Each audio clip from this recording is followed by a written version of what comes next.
Assalamualaikum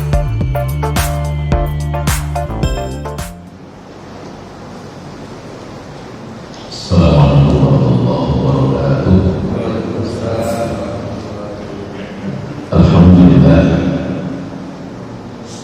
alhamdulillahirabbil alamin, wassalatu wassalamu ala asyrofil anbiya'i wal mursalin sayyidina Muhammad wa ala alihi wa sahbihi ajma'in wa ba'd. Puji serta syukur senantiasa dipersembahkan kepada Allah Subhanahu wa taala.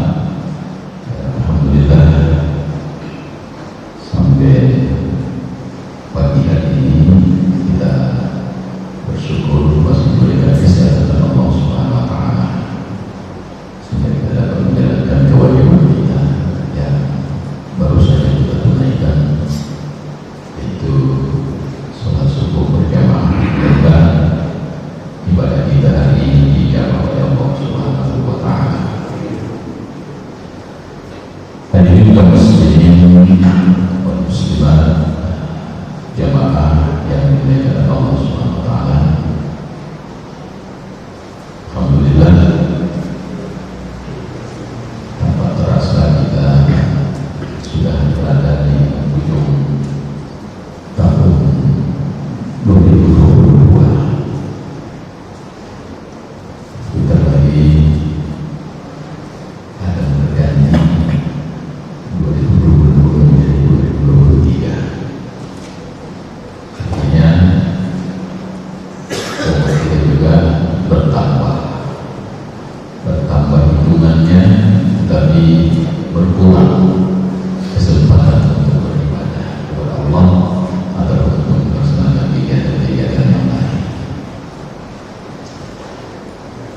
Bapak Ibu hadirin yang dimuliakan Allah, hari ini kita kembali melanjutkan kajian kita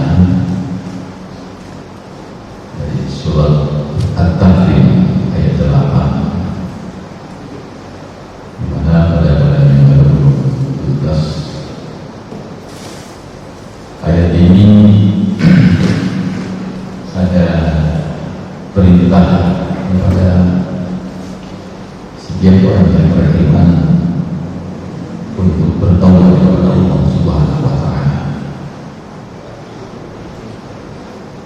Saya bacakan ayatnya.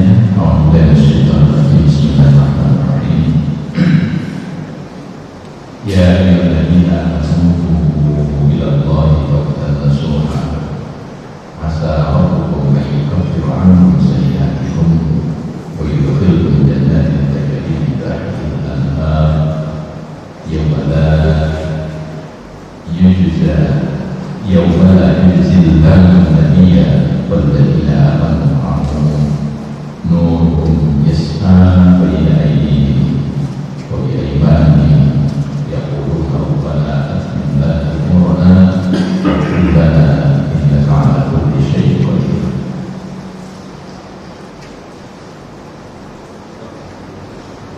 Allah memerintahkan kepada kita untuk bertaubat. Berarti sebetulnya Allah sudah tahu kalau kita ini banyak dosa. Paling tidak setiap orang ini ada kemungkinan berdosa.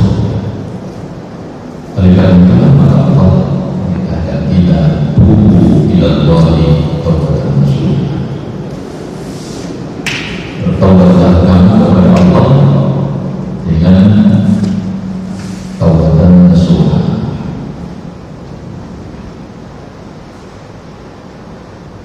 Hadirin kaum muslimin jemaah yang dimuliakan Allah, bagaimana taubat nasuha itu adalah yang banyak dijelaskan di dalam tafsir Ibnu Katsir tentang taubat. Bagaimana yang dimaksud taubat? Beberapa ulama kita menjelaskan tentang makna dari ayat tubu ilallahi taubatan nasuha.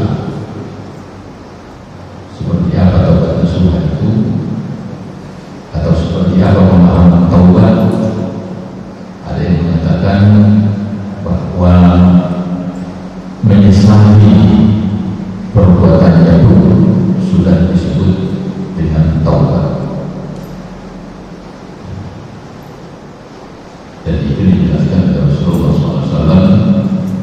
terhadap taubat menyesal terhadap perbuatan yang dilakukan adalah merupakan bentuk kita bertaubat kepada Allah.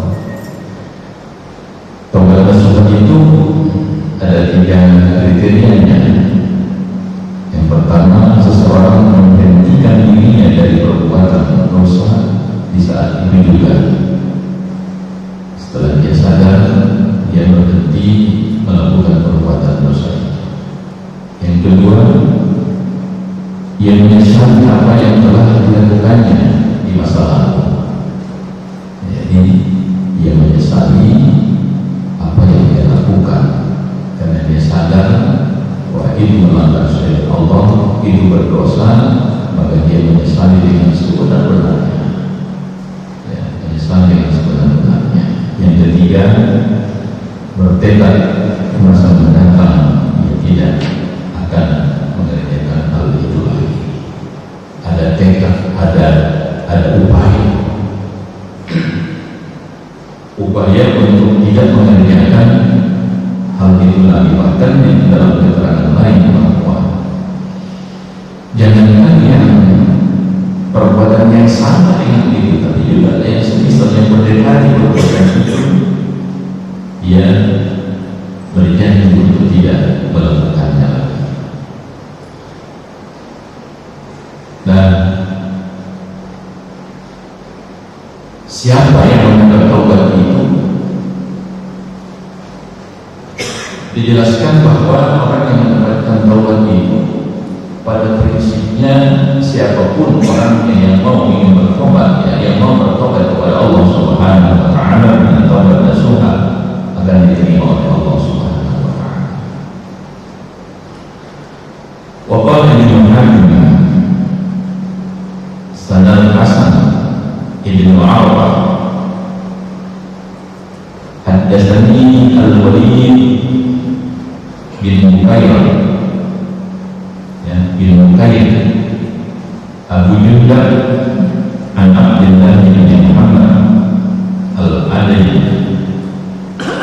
ibn Muhammad Al-Adai an Abi Sinan Al-Basri an Abi Talal an Abi Bilal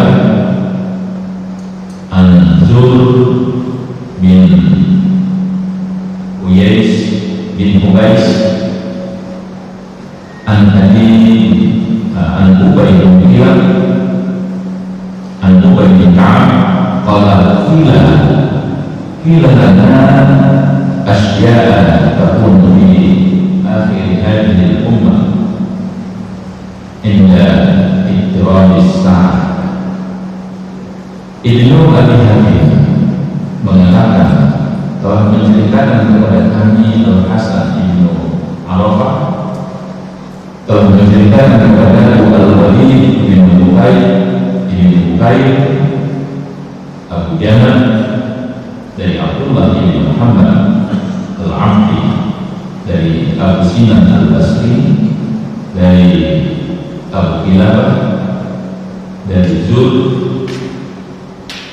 ibn Hubais dari Ubay bin Ka'ab yang mengatakan bahwa pernah dikatakan kepada kami, itu para sahabat, kami itu mungkin para sahabat, Rasulullah pernah mengatakan kepada mereka, banyak hal yang akan terjadi di penghujung umat ini di saat kiamat telah dekat.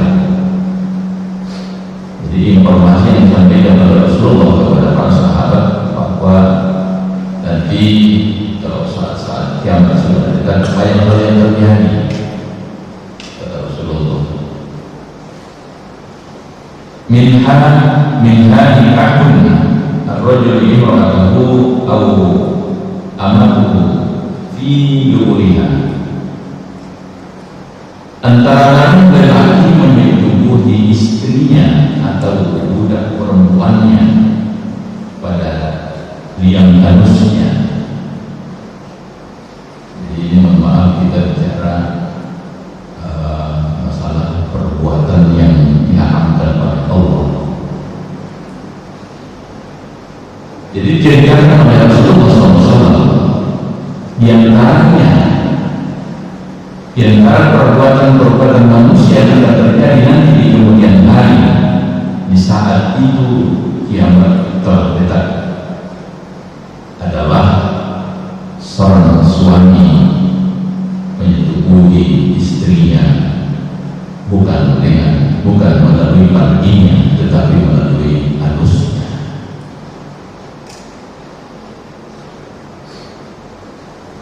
Yang demikian itu termasuk perbuatan yang diharamkan oleh Allah dan Rasulnya. Jadi perbuatan ini sangat diharamkan oleh Allah, juga dimurkai oleh Allah dan Rasulnya. Jadi bukan hanya sekedar haram Bapak Ibu, tapi juga dimurkai oleh Allah.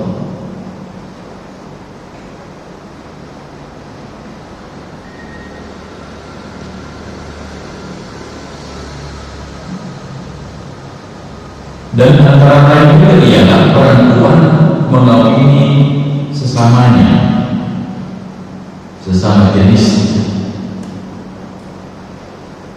padahal yang demikian itu merupakan perbuatan yang dimurkai dan diharamkan oleh Allah dan Rasulnya. Mereka tidak diterima sholatnya selama masih tetap melakukan perbuatannya yang ketiga yang tertutup itu, sampai mereka bertobat kepada Allah dengan tobat yang semurni-murninya. Nah, ini Allah ceritakan, Rasulullah ceritakan tentang betapa perbuatan yang dilakukan itu, betapa hijiknya, betapa kotornya perbuatan yang dilakukan oleh mereka, perbuatan yang diharamkan oleh Allah dan juga perbuatan yang dimurkai oleh Allah. Tetapi kalau orang itu bertobat dengan taubat nasuha, masih diterima oleh Allah Subhanahu wa Ta'ala. Jadi kuncinya di sini adalah seberapa besar dosa orang yang akan diterima taubatnya oleh Allah. Dalam ayat lain Allah jelaskan bahwa setiap dosa yang dilakukan oleh hamba-Nya pasti diterima oleh Allah, kecuali perbuatan syirik yang mensyariatkan Allah Subhanahu wa Ta'ala. Jadi orang yang mensyariatkan Allah, orang yang menduakan Allah, orang yang menyembah selain Allah, orang yang meminta pertolongan yang yakin betul bahwa pertolongan itu, orang yang pertolongan yang dia minta itu mampu diselesaikan oleh atau mampu dipenuhi oleh orang tersebut, dia tidak lagi ingat kepada Allah, maka ia termasuk orang yang syirik, orang yang penuh keyakinan bahwa seseorang itu mampu menolong dia, menyelamatkan dia daripada kesulitan, musibah dan sebagainya, maka orang itu masuk kategori mensyirikkan Allah. Hadirin kaum muslimin yang dimuliakan oleh Allah, terkait penjelasan hadis ini kalau zaman sekarang inilah yang disebut dengan LGBT. Betapa murkanya Allah terhadap perbuatan kita.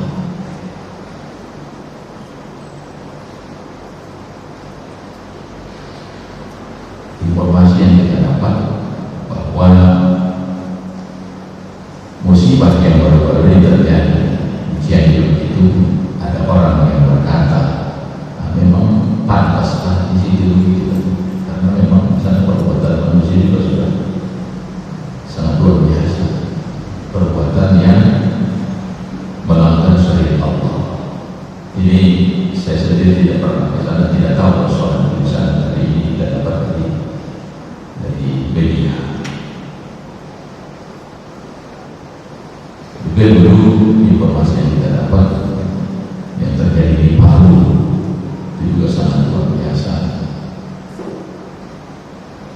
Kalau di Indonesia ini ada orang yang mengatakan bahwa gempa yang menimpa Cianjur ini sebetulnya masih lebih kecil daripada gempa yang menyusul di Malaysia. Tidak, masih daerah jauh juga.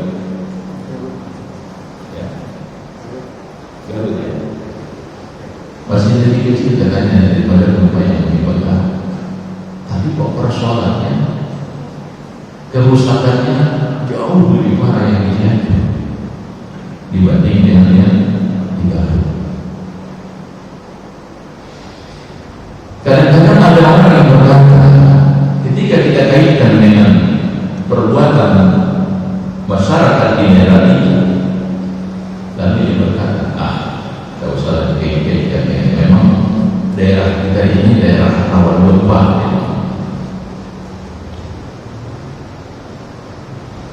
Daerah kita ini daerah rawan gempa. Tapi kalau kita lihat sejarah bangsa-bangsa atau umat-umat yang lalu, musibah ini terjadi karena kedurhakaan masyarakatnya. Apalagi perbuatan yang seperti ini, dan ini pernah terjadi zaman Nabi Lut. Ya, umat Nabi Lut sangat-sangat menyukai hal yang seperti ini, dan mereka memang awal daripada perbuatan yang seperti ini. Umat Nabi Lut yang pertama melakukan perbuatan yang seperti ini dijelaskan dalam Al-Quran dalam surat Al-A'raf ayat 80. Wa lutan idza qala liqaumihi atatuna al-fahishata ma sabaqakum biha min ahadin min al-alamin. Ini Allah berkata yang disampaikan oleh Nabi Lut kepada kaumnya. Dan kami juga telah mengutus Nabi, yaitu Nabi Lut, kepada kaumnya. Ingatlah, tatkala dia berkata kepada mereka, mengapa kalian mengerjakan perbuatan yang sangat hina itu, yang belum pernah dilakukan oleh seorang pun di dunia ini sebelum kalian. Ketika makhluk atau manusia sebelum umat Nabi Lut belum ada yang mengerjakan atau melakukan perbuatan seperti itu. Oleh karena itu maka manusia yang pertama yang melakukan perbuatan itu adalah umat Nabi Lut.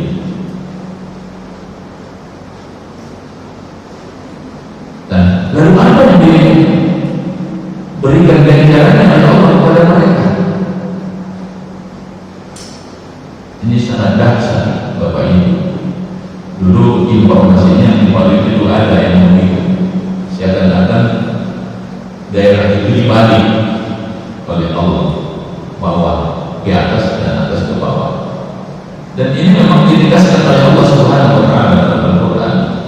Falamma ja'a amruna ja'alna 'alayha safilaha wa amtarna 'alayha hijaratan min sijil mandud. Tatkala kami datangkan bencana itu dari Allah, kami jadikan aliyah safilah, yang atas kami jadikan di bawah, yang di bawah kami jadikan, artinya dibalikkan oleh Allah Subhanahu wa taala. Belum ada musibah yang seperti ini yang diberikan oleh Allah. Kita baca dalam sejarah, hanya umat Nabi Lut inilah yang diberikan oleh Allah musibah seperti itu. Yang atas ke bawah, yang di bawah ke atas. Kenapa demikian? Karena begitu murkanya Allah Subhanahu wa taala terhadap perbuatan itu. Kami ini memang dimuliakan oleh Allah. Kita sangat prihatin, ya, kalau Indonesia ini banyak orang yang bahkan kadang-kadang mendukung bagaimana supaya ada perlindungan kepada orang-orang yang pelaku-pelaku seperti itu. Luar biasa kita di Indonesia. Ada orang yang mendukung itu dengan mengatasnamakan hak asasi.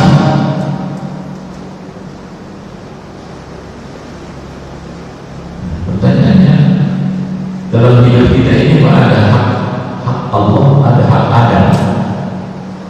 Hak Allah adalah bagaimana kita melaksanakan melaksanakan apa yang diperintahkan oleh Allah, bagaimana kita mengabdi dan mengabdi kepada Allah, bagaimana kita menyembah kepada Allah. Kemudian hak adat itu adalah bagaimana kita memberikan hak manusia yang disamakan dengan hak asasi manusia. Nah, kira-kira jadi utama mana? Kita mengutamakan hak Allah atau hak adat? Artinya kalau kita mengutamakan hak adat, maka kita harus memberikan hak-hak mereka walaupun itu, ya, mungkin walaupun itu melanggar syariat Allah.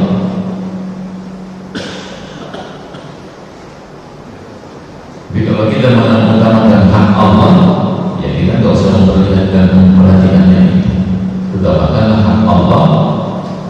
Kalau itu bertentangan dengan syariat Allah, itu bertentangan dengan hukum Allah, maka itu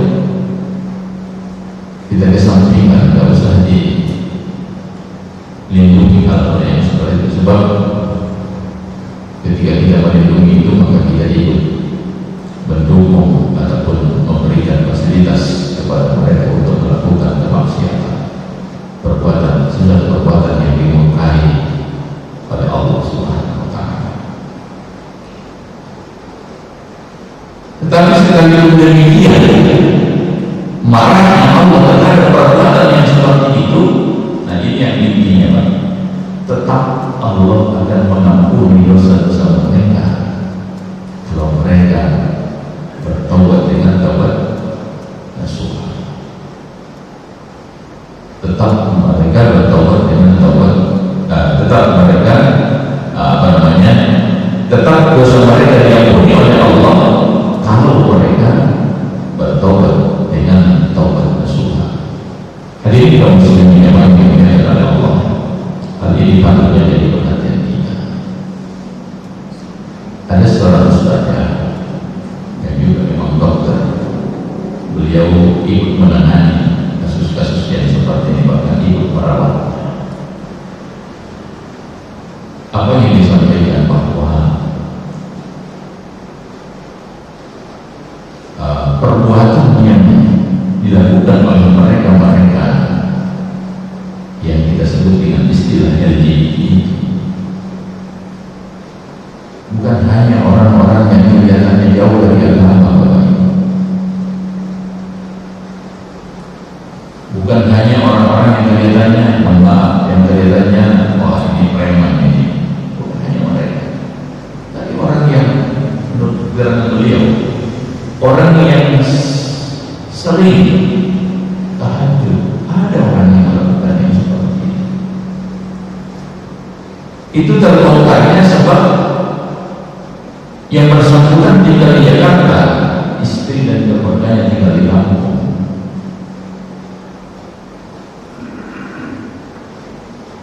Suatu waktu orang itu sakit, dirawat. Sakitnya dengan sakit yang ditimbulkan oleh perbuatan itu, dirawat.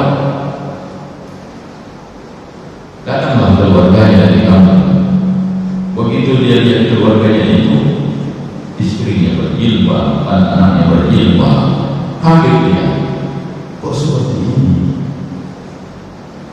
Ditanya, sakit apa? Dari keluarganya bertanya sakit apa? Diceritakan, menangis istrinya, saya tidak menyangka kalau suami saya ini senang sholat tahajud, tidak, sholatnya tidak pernah tinggal sholat lima waktu. Tapi rupanya informasi yang tidak begitu, jadi juga dibayar.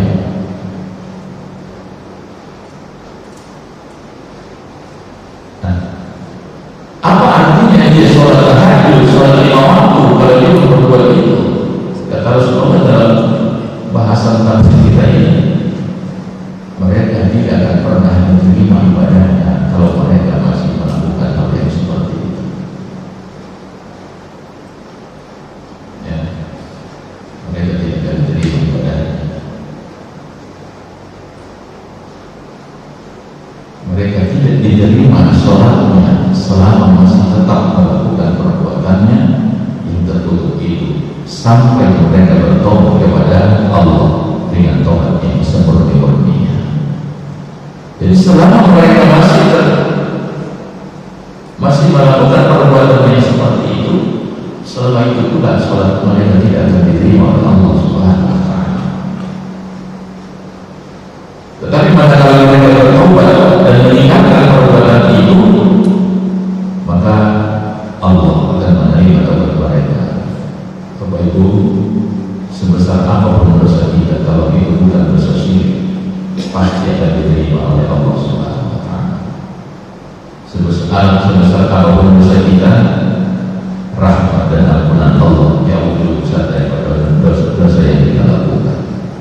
Oleh karena itu, apapun menurut muhasabah kita, umpamanya kita muhasabah dan merenung, kita ingat semua dosa-dosa kita, jangan pernah takut tidak diampuni oleh Allah, tetapi dengan catatan harus dengan taubat nasuha. Kalau sudah sadar perbuatan itu adalah perbuatan dosa, tinggalkan seketika itu dan kemudian menyesali perbuatan itu, lalu kemudian berjanji tidak akan pernah mengulangi perbuatan itu lagi. Insya Allah akan Allah terima taubatnya. Hadirin kaum muslimin yang dimuliakan Allah,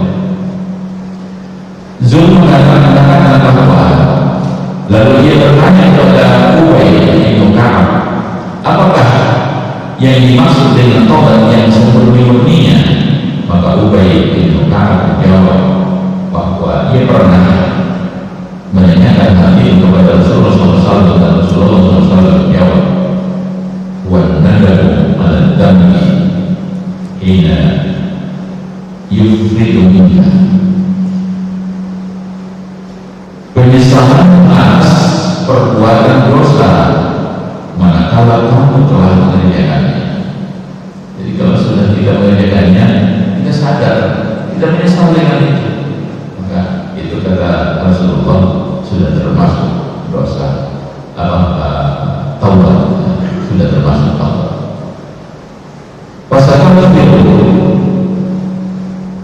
Fastaghfirullah ila la min mu'inil kafirin. Oleh karena itu, lalu kamu mohon ampunan kepada Allah dengan penyesalan itu di waktu seketika itu. Jadi pada saat itu lalu kita mohon ampun kepada Allah, beristighfar kepada Allah disertai dengan penyesalan kita. Kemudian kamu menegakkan untuk tidak mengulanginya lagi selama-lamanya. Itu yang taubat nasuha. Oleh karena itu, dosa yang dilakukan, karena kita ini tidak bisa lepas daripada kayaknya gitu ya, tidak pernah bisa lepas daripada perbuatan dosa ataupun daripada dosa. Sebab kadang-kadang kita tidak sadar kita sudah berdosa, tapi itu dosa-dosa kecil. Dosa kecil ada kadang-kadang ya dengan perbuatan-perbuatan yang kita lakukan sudah kita berdosa. Membicarakan orang lain kita sudah berdosa. Menyinggung orang lain, perasaan orang lain, perasaan dari orang lain sudah berdosa. Dan itu dosa-dosa itu akan dapat kita mohonkan ampun, akan dapat dihapuskan oleh Allah kalau kita ikuti dengan perbuatan-perbuatan baik. Hadirin kaum muslimin yang dimuliakan oleh Allah, al-Islam yajibu ma qablahu wa taubatu tajibu ma qablaha. Islam menghapuskan semua dosa yang sebelumnya dan taubat menghapuskan dosa yang sebelumnya. Ada penjelasan ini. Apa maksudnya Islam menghapuskan dosa yang sebelumnya, taubat menghapuskan dosa yang sebelumnya? Orang yang dulunya berbuat kemusyrikan karena dia bukan muslim, dia mensyirikkan Allah, dia berbuat apa saja sesuai dengan ajaran agamanya, ya, artinya melakukan kemusyrikan, menyembah selain Allah, bahkan perbuatan-perbuatan yang lain. Ketika ketika dia menyatakan diri memeluk Islam, maka pada saat itu dosanya akan dihapus oleh Allah Subhanahu wa taala. Ini yang dimaksudkan dengan al-Islam yajibu ma qablahu.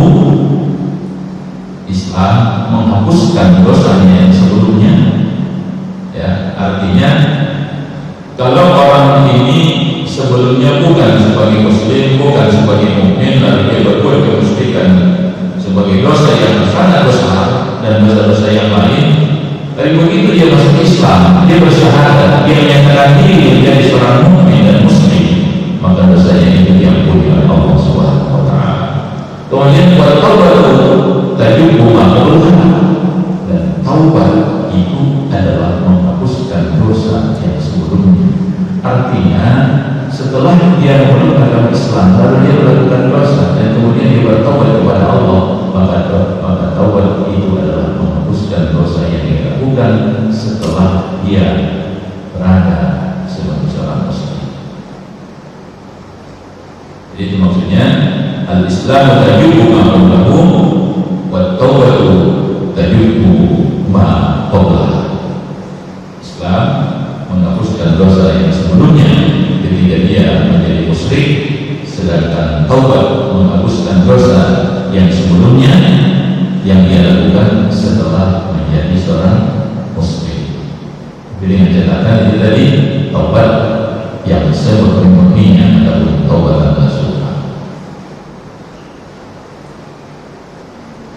Hadirin kaum muslimin yang dimuliakan Allah Subhanahu wa taala. Walil awwali ayyahtaja bima sabata bis-sahih ayat. Bagi pendapat yang pertama, dalil yang menguatkannya disebutkan di dalam kitab Sahih pula.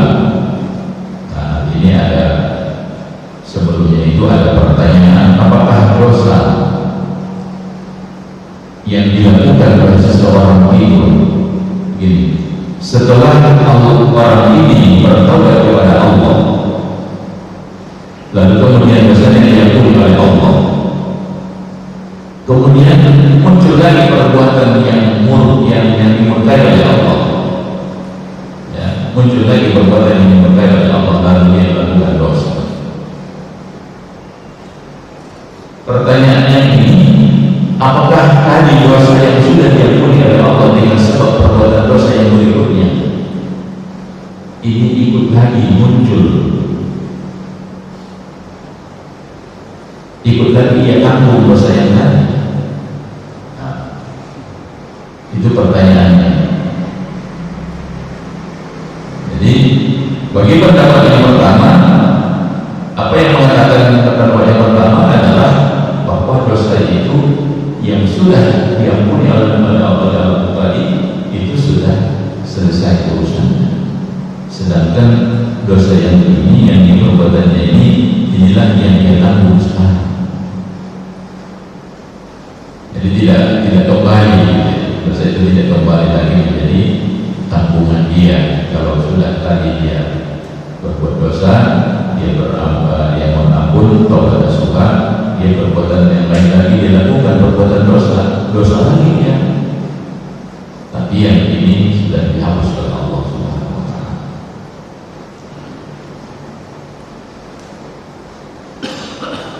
Dalilnya, man ahsana fil islami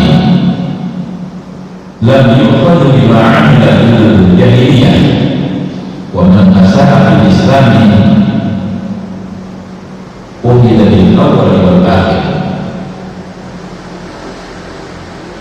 Barang siapa yang berbuat baik dalam Islam, maka ia tidak akan dihukum karena apa yang telah dilakukannya di masa jahiliyah.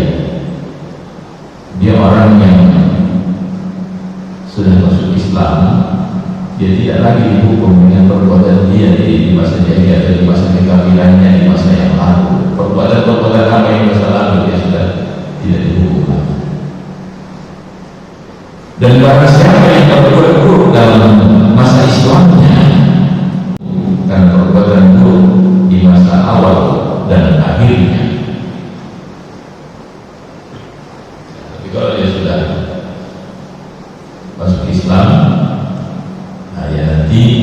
dihukum dengan perbuatan yang dia lakukan. Ini jawab yang kedua. Jawaban yang kedua, orang yang jahiliyah tadi setelah dia masuk Islam itu tidak akan dihukum lagi. Tapi tapi kalimat berikutnya mengatakan bahwa seorang muslim maka dia akan dihukum atas perbuatan awal maupun akhir. Ya, setelah dia masuk Islam itu akan hidup perbuatan itu. Tetapi di dalam perbuatan dalam pernyataan pertama bahwa orang yang sudah melakukan perbuatan dosa lalu kemudian dia bertobat, dia berbuat dosa yang lain lagi setelah itu. Yang ini tidak ditanggungan lagi kepadanya, maka yang dilakukan adalah perbuatan dosa yang berikutnya. Sebab ini sudah diampuni oleh Allah, yang ini yang masih dia tanggung akibat daripada dosa yang dia lakukan.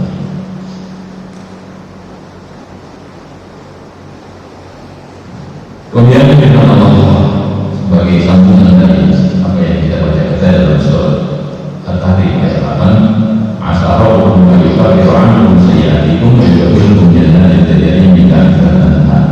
Mudah-mudahan Tuhan kamu akan menghapus kesalahan-kesalahanmu dan memasukkan kamu ke dalam surga yang mengalir di bawahnya sungai-sungai.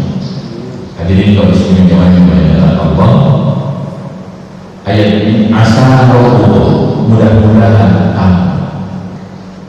Kalau asa dalam ayat Allah itu bukan bermakna mudah-mudahan lagi, tapi itu sudah menjadi makna pasti kamu diampuni oleh Allah, ya. Pasti kamu, mudah-mudahan Tuhan kamu akan menghapus kesalahan-kesalahan kamu. Kalau asa hanya penjelasannya yang artinya mudah-mudahan bila dari Allah arti suatu kepastian. Jadi ayat ini menerangkan pasti kamu akan diampuni oleh Allah Subhanahu wa Ta'ala dan memasukkan kamu ke dalam surga yang mengalir di bawahnya sungai-sungai. Jadi kalau asa rabbukum maknanya memang mudah-mudahan. Kalau mudah-mudahan belum pasti. Mudah-mudahan kalau diampuni oleh Allah. Tapi kalau itu dari ayat Allah, dari firman Allah, di sini dijelaskan lafaz itu bermakna pasti. Ya. Itu menjadi itu secara langsung, secara pasti. Hadirin kaum muslimin yang dimuliakan Allah, yauma la yuzillahu yauma la yuzillahu nabiyya wal ladina amanu ma'ahu. Pada hari ketika Allah tidak menghinakan Nabi dan orang-orang yang beriman bersama dengan dia. Ini nanti di saat hari kiamat di hari pembalasan, Allah tidak menghinakan mereka yang mereka itu bersama Nabi, bersama Rasulullah, sebab Allah tidak akan ada menghinakan Nabi dan Rasulnya. Oleh karena itu, carilah perbuatan-perbuatan yang diridai oleh Allah, carilah upaya agar kita masuk di dalam golongan para Nabi, agar kita nanti di sana tidak akan dihinakan oleh Allah Subhanahu wa Ta'ala. Ya wala yuzillahu nabiyya wal ladina amanu ma'ahu. Allah tidak akan menghinakan para nabinya dan juga para yang beriman bersamanya. Kalaulah kita mendapatkan syafaat dari beliau, kita ikut menjadi rombongan beliau, maka kita tidak akan pernah lagi dihinakan oleh Allah, sebab Allah tidak akan pernah menghinakan nabinya. Allah pasti akan memuliakan para nabi dan rasulnya. Mudah-mudahan kita termasuk di dalam golongan para nabi, para rasul, para aulia dan lain sebagainya yang merupakan kekasih Allah, merupakan hamba-hamba Allah yang paling dia cintai, paling dia senangi, sehingga kita termasuk hamba-hamba yang tidak mendapatkan kehinaan, tidak mendapatkan kerugian nanti di yaumul kiamat.